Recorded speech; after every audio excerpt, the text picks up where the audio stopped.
Bonjour à tous, c'est Daniel, pasteur de l'Église biblique baptiste de Charleville-Mézières. Et aujourd'hui, on va terminer notre étude par rapport à notre foi et notre confiance en Dieu.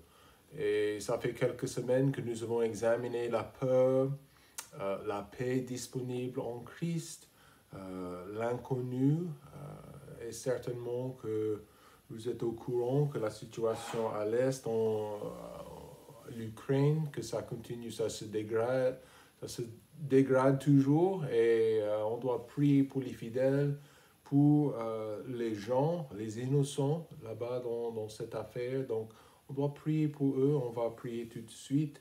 Mais ce matin, on va penser à la foi et notre cœur. Okay? On va parler de notre cœur, comment Dieu veut nous remplir avec des bonnes choses. Okay? Psaume 40, on va lire 9 versets. Psaume 40, psaume de David, voilà, avec moi, verset 1, ô maître chante, psaume de David, j'ai patiemment attendu l'Éternel. Il s'est incliné vers moi, il a entendu mes cris. Il m'a fait remonter de la fosse de destruction, du bourbier fango. Il a posé mes pieds sur le roc, il a affermi mes pas. Il a mis dans ma bouche un nouveau chant de louange à notre Dieu. Plusieurs le verront et auront de la crainte et se confieront en l'Éternel. Heureux l'homme qui place en l'Éternel sa confiance et ne se tourne pas vers les orgueilleux, vers ceux qui s'adonnent aux mensonges. Éternel, mon Dieu, tu as multiplié tes merveilles et tes pensées en notre faveur. Nul ne peut être comparé à toi. Veux-je les publier et les dire? Elles sont trop nombreuses pour les raconter. Tu ne prends plaisir ni au sacrifice, ni à l'offrande, ni m'a percé les oreilles. Tu ne demandes point d'holocauste, ni de sacrifice pour le péché. Alors, j'ai dit, voici, je viens. Il est écrit de moi dans le rouleau de ton livre. Mon Dieu, j'ai pris plaisir à faire ta volonté et ta loi est au-dedans de mes entrailles. Prions. Père, merci pour ta fidélité, merci pour ta bonté, merci pour tout ce que nous avons en toi.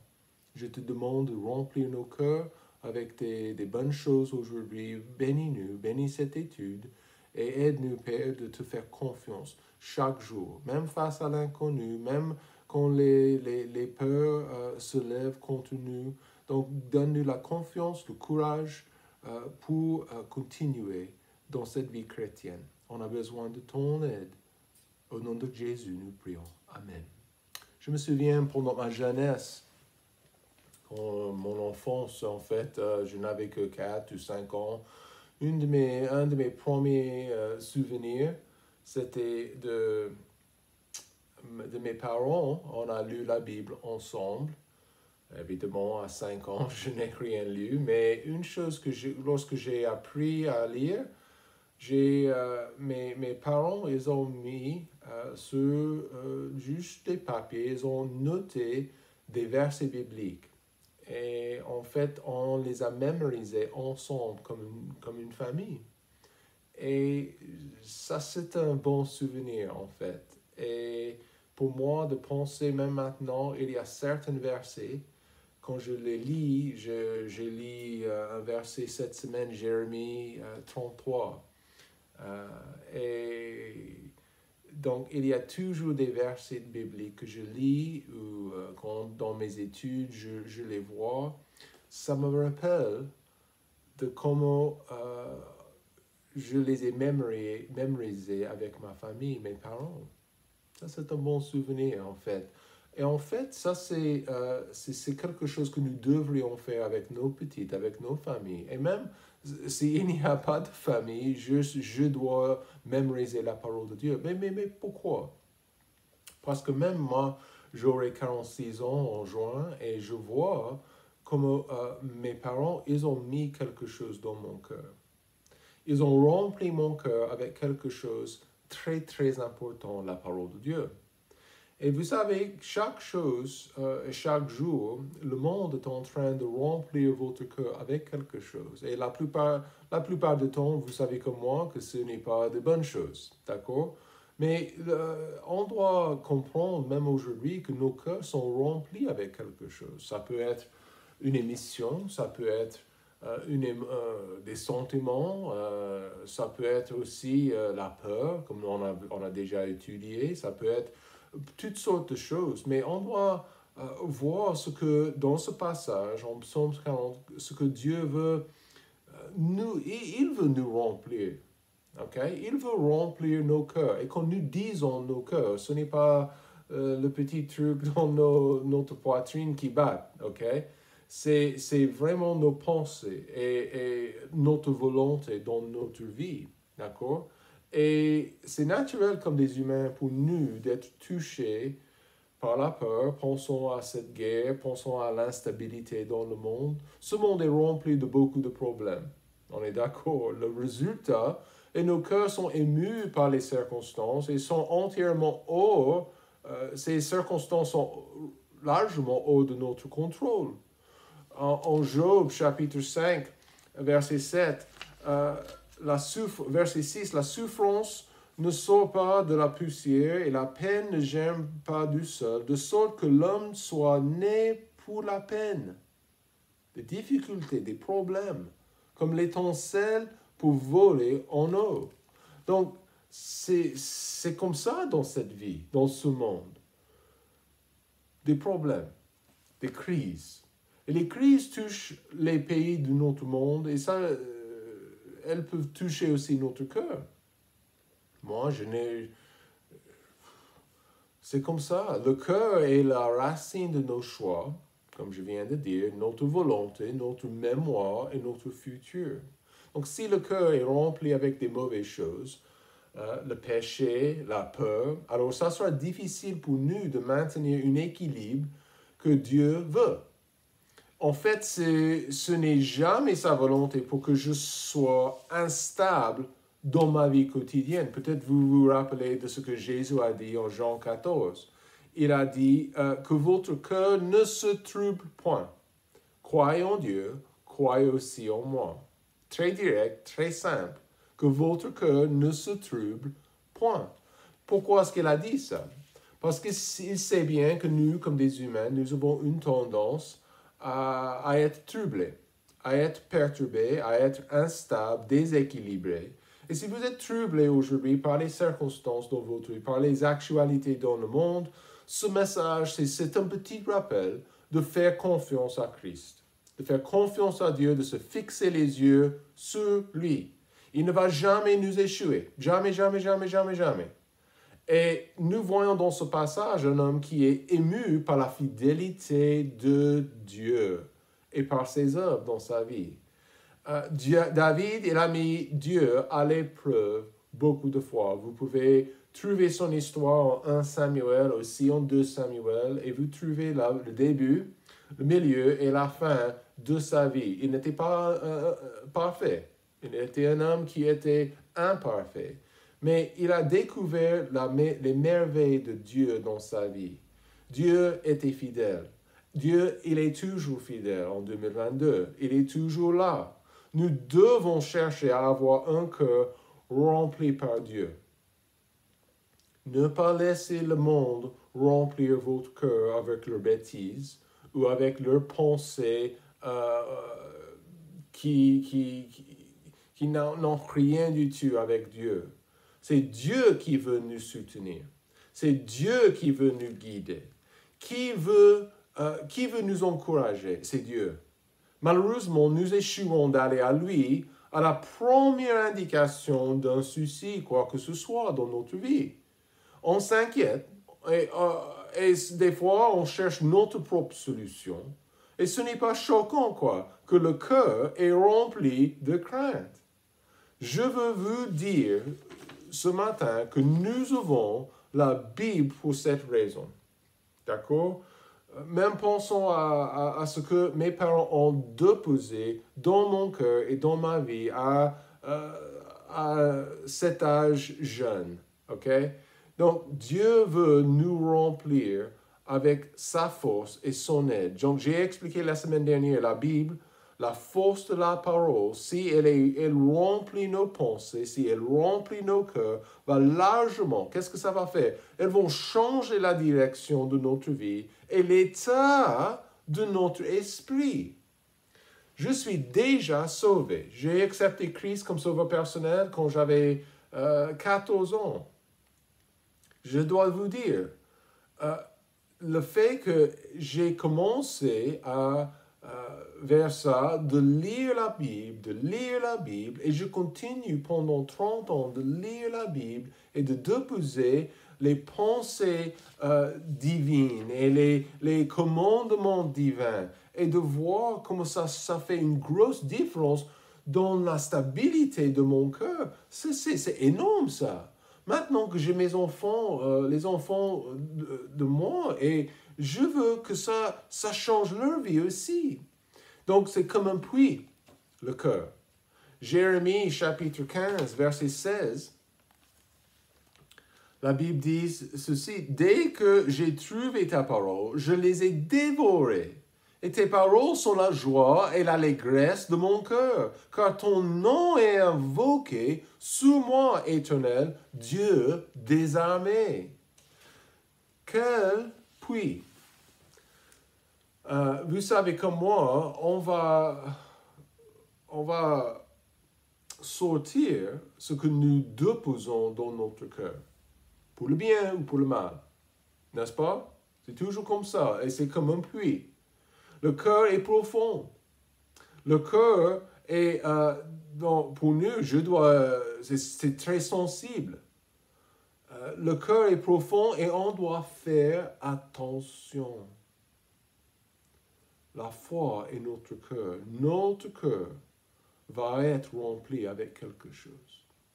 Cette semaine, même ce soir, même demain, vous allez remplir votre cœur avec quelque chose. Il faut faire attention. Parce que ce que vous mettez dans votre cœur et dans vos pensées et dans votre tête, ça va changer pour le bien ou pour le mal. Ça va changer ce qui va se passer dans votre esprit la semaine prochaine et la semaine après, les jours après. Laissez Dieu remplir votre cœur. Voyez ce qu'il a fait pour David. Remplir votre cœur, premièrement, avec des souvenirs. Verset 1, « Ô maître chante, psaume de David, j'ai patiemment attendu l'Éternel. Il s'est incliné vers moi, il a entendu mes cris. Il m'a fait remonter de la fosse de destruction, du bourbier fango. Il a posé mes pieds sur le roc, il a affermi mes pas. » Quand je regarde à la télé, je vois la possibilité d'un conflit, même un conflit majeur en Europe. Il y a des gens qui disent non, il y a gens qui disent c'est possible. Je ne sais pas ce qui va arriver. Je me tourne vers le Seigneur. Je suis soumis à sa volonté, quoi que soit. Mais je me rappelle de la vie que Dieu m'a déjà donnée. OK? Ici, je vois le contraste entre ma vie dans le péché, dans l'abus, ou ma nouvelle vie en Christ, qui est le roc. Destruction, il était dans la fosse, verset 3. Et Dieu a posé ses pieds sur le roc, il a affermi ses pas. Dans la version anglaise, ça parle aussi de comment la personne était dans l'abus. Vous imaginez, c'est difficile de marcher dans l'abus, n'est-ce pas? Si vous êtes dans l'abus jusque les genoux, c'est très compliqué de marcher, n'est-ce pas? Même comme la neige, hein? C'est très compliqué de marcher comme ça. Et voilà ce que Christ a fait pour moi. Donc j'ai des souvenirs de ma vie avant Christ.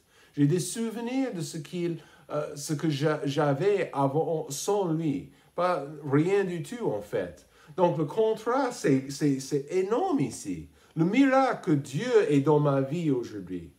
La vérité de son amour. Et comment il m'a sauvé de mes péchés un jour, il y a longtemps. Comment il m'a délivré de la fosse, de la destruction. C'est énorme ça. Et Dieu veut que je sois rempli avec ces souvenirs.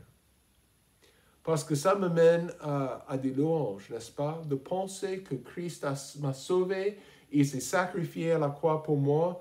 Quel bon Dieu! Il a mis mes pieds sur le roc. Comment est-ce que nous pouvons être déstabilisés? Pensons à tout ce qu'il a déjà fait pour moi. C'est pas possible. Donc je pense à demain et je pense que si le monde est complètement... Ça arrête demain. Oh, des grandes choses qu'il a fait pour moi.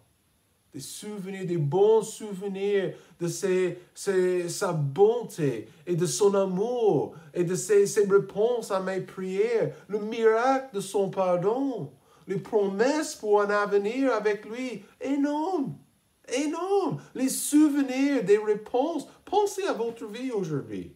Pensez à votre vie sans Christ et avant sans Christ et maintenant avec lui. Quelle différence! Les souvenirs des réponses à mes prières, les souvenirs de sa force donnée dans ma vie, les souvenirs de sa présence dans les pires des circonstances. Je ne vais jamais oublier la semaine, la guerre était en route pour arriver à Abidjan. On était forcés de se débarrasser de toutes nos affaires et de les vendre et de quitter la Côte d'Ivoire une deuxième fois avec uniquement ce que j'ai mis dans les bagages. C'était dur. C'était dur. Mais j'avais le sentiment à ce moment-là. J'avais le sentiment de sa présence dans ma vie. Et je savais que j'étais en train de faire quelque chose de difficile, de faire un grand changement pour notre ministère, pour notre famille aussi. Mais, et c'était dur. Mais j'ai senti, j'avais ce sentiment de sa présence dans ma vie. Un souvenir. Est-ce que ça sera différent si dans les pires des circonstances, il était avec moi il y a 12 ans? Est-ce qu'il sera avec moi demain? Mais bien sûr, il ne change pas. Dieu est toujours bon. Comment est-ce qu'on peut dire ça? Comment est-ce qu'on peut dire qu'il sera toujours avec nous? Il y aura toujours sa présence. Parce qu'il est bon. Il est toujours bon. Il est toujours fidèle. Deutéronome 31, verset 6. Fortifiez-vous et prenez courage. Ne craignez point. Ne soyez point effrayés devant eux, car c'est l'Éternel ton Dieu qui marche avec toi. Il ne te laissera point. Il ne t'abandonnera point. Oh, des promesses. Des promesses pour des souvenirs à venir. OK? Et Dieu, il va continuer. Est-ce que je vais m'inquiéter pour l'avenir? Non. J'ai un Dieu qui est fidèle. Rappelez-vous ce matin de ce qu'il a déjà fait pour vous. Laissez Dieu remplir votre cœur. Deuxièmement, remplis des chants. Verset 4, la Bible dit, « Et il a mis dans ma bouche un nouveau chant de louange. À notre Dieu, plusieurs le verront et auront de la crainte et se confieront en l'Éternel. » Un chant. Et nous avons déjà vu que la paix, c'est quelque chose d'important pour nos vies, nos jours, chaque jour. Mais un chant, la musique est le langage de nos âmes, nos émotions. La bonne musique, ok? L'histoire chrétienne est remplie de gens qui avaient un chant, une raison pour chanter grâce à Christ. Et encore, est-ce que c'est différent avec moi? Je peux chanter, ok? Je peux chanter on chante à l'église, mais régulièrement. Je suis en train de répéter et rechanter les chants de louange. Pensons à ce que Dieu a fait pour moi. Pourquoi? Il y a un chant dans mon cœur. Il y a une joie que le monde ne peut pas piquer, ne peut pas piquer. Pourquoi est-ce que nous avons ce chant, ces chants, cette joie? Parce que nous avons une raison. Il y a une joie. Dieu me remplit avec ça. Ça mène aux louanges, ça mène à sa gloire. Psaume 66, excusez-moi, pas 66, 96. Verset 1. Chantez à l'Éternel un cantique nouveau. Chantez à l'Éternel, vous toute la terre. Chantez à l'Éternel, bénissez son nom, annoncez de jour en jour son salut. Et quand nous chantons, c'est exactement ce que nous faisons. Nous annonçons ce qu'il a fait. Il a mis ça dans nos cœurs. Il a rempli notre bouche avec ça. Il a rempli notre cœur avec ça. Et ça lui donne la gloire. Ça lui donne la gloire. Cette joie qui remplit nos cœurs se manifeste en chant et en cantique. Donc ça devrait être quelque chose de naturel. Vous dites, oh Daniel, je n'ai pas une très très jolie voix. Ok, n'importe, vous chantez. Vous faites un bruit si c'est nécessaire. Mais les gens regardent et ils veulent savoir pourquoi. Pourquoi? Vous pouvez leur dire. Laissez Dieu remplir votre cœur, rempli des bénédictions. Et en verset 5, heureux l'homme qui place en l'Éternel sa confiance et ne se tourne pas vers les orgueilleux, vers ceux qui s'adonnent au mensonge. Éternel mon Dieu, tu as multiplié tes merveilles et tes pensées en notre faveur. Nul ne peut être comparé à toi. Veux-je les publier, les dire? Elles sont trop nombreuses pour les raconter. Trop nombreuses pour les raconter. Qu'est-ce qu'il a fait pour nous? Quand nous faisons confiance à Dieu, nous voyons une grosse différence. Je m'approche de lui et il envoie dans ma vie ses bénédictions nombreuses. Il bénit. Il encourage les siens. Donc encore, ça ne veut pas dire que je vais conduire une Ferrari la semaine prochaine. Je ne parle pas de ça. Mais les bénédictions, la santé, la bonté, capacité à payer les factures, l'amour de ma famille, un lieu pour adorer le Seigneur. Pensez à comment votre vie est tellement bénie grâce à lui. Et aussi grâce à votre confiance en lui. Ça change tout. Psaume 68, verset 19. Tu as monté en haut. Non. Béni soit le Seigneur chaque jour. Quand on nous accable, Dieu est notre délivrance. Donc, on ne peut pas calculer, on ne peut pas compter les bénédictions de Dieu dans notre vie. Et ça commence quand je lui fais confiance. Trop vite, nous sommes trop vite de nous égarer, de chercher une solution qui exclut Dieu. Ce n'est pas l'État qui peut me délivrer. Ce n'est pas l'éducation ou un système qui peut me délivrer. Mais David a dit, tu as multiplié tes merveilles et tes pensées en notre faveur. Nul ne peut être comparé à toi.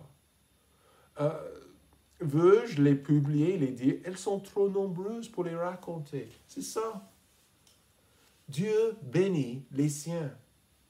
Vous pouvez penser à ces bénédictions comme une récompense. Ça, ce n'est pas méchant. Ce n'est pas anti-biblique non plus.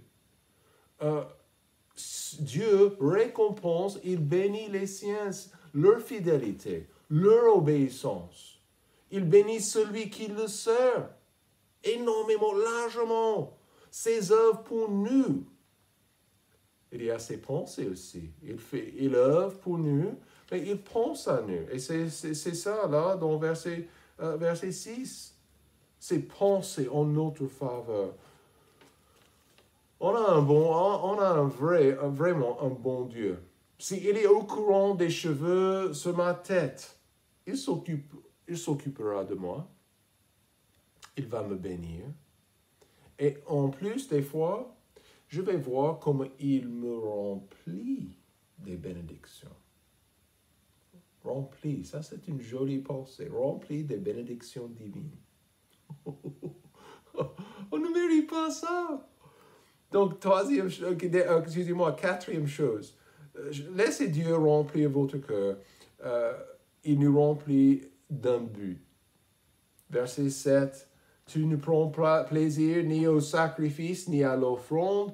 Tu m'as percé les oreilles et tu ne demandes point d'holocauste ni de sacrifice pour le péché. Pourquoi? Alors j'ai dit, voici je viens. C'est ce que Dieu veut. Que je vienne de ma propre volonté. Il est écrit de moi dans le rouleau de ton livre, mon Dieu, j'ai pris plaisir à faire ta volonté et ta loi est au-dedans de mes entrailles. Je ne sais pas combien de temps que j'ai dans cette vie. Peut-être 6 mois, un an, 10 ans, 20 ans, je ne sais pas du tout. Je vais accepter ce que Dieu me donne. Mais il veut que ma vie soit consacrée à lui. Et de dire qu'il n'est pas super intéressant, ça c'est un peu contradictoire à la première vue, en verset 7, de dire il ne prend pas plaisir ni au sacrifice ni à l'offrande. Mais dans l'Ancien Testament, c'est rempli avec des sacrifices ou des offrandes. Mais qu'est-ce qu'il est en train de dire? Que c'est plus important. Parce que je fais peut-être le théâtre à l'extérieur, le théâtre religieux. Mais il est plus intéressé par ce qui se passe dans mon cœur, ma volonté. Si je prends plaisir à faire sa volonté, il veut ça, il adore ça. Et en plus, il remplit ma vie avec un objectif, une raison pour se lever le matin, une raison pour vivre. C'est ce qu'il me donne. Il n'est pas super intéressé par les gestes extérieurs qui semblent religieux. Il veut quelqu'un consacré. Il veut quelqu'un en communion avec lui. Celui qui est content et prêt de faire ses objectifs éternels, Dieu va bénir cette personne. Je veux être béni. Je veux être rempli par Dieu. Parce que c'est ça qui fait plaisir. C'est ça qui donne la joie, qui donne le chant, qui donne... Et donc, attention, si je meurs dans 6 mois, et je serai tout de suite avec le Seigneur. Et dans 1000 ans, 2000, 3000, 4000 ans, toujours au ciel, toujours avec le Seigneur, et vous savez, je serai content que j'avais investi toute ma vie pour son objectif, pour sa cause. Mais combien de personnes vont faire comme ça? Ils vont se baisser la tête en honte parce qu'ils avaient été distraits. Ils étaient distraits pendant leur vie par je ne sais pas quoi. Ne soyez pas distraits. Laissez Dieu remplir votre cœur. Certainement face aux épreuves, les conflits dans le monde. Laissez Dieu vous remplir. Et vous allez voir une grosse différence. Passez une très bonne journée, bonne semaine. Que Dieu vous bénisse.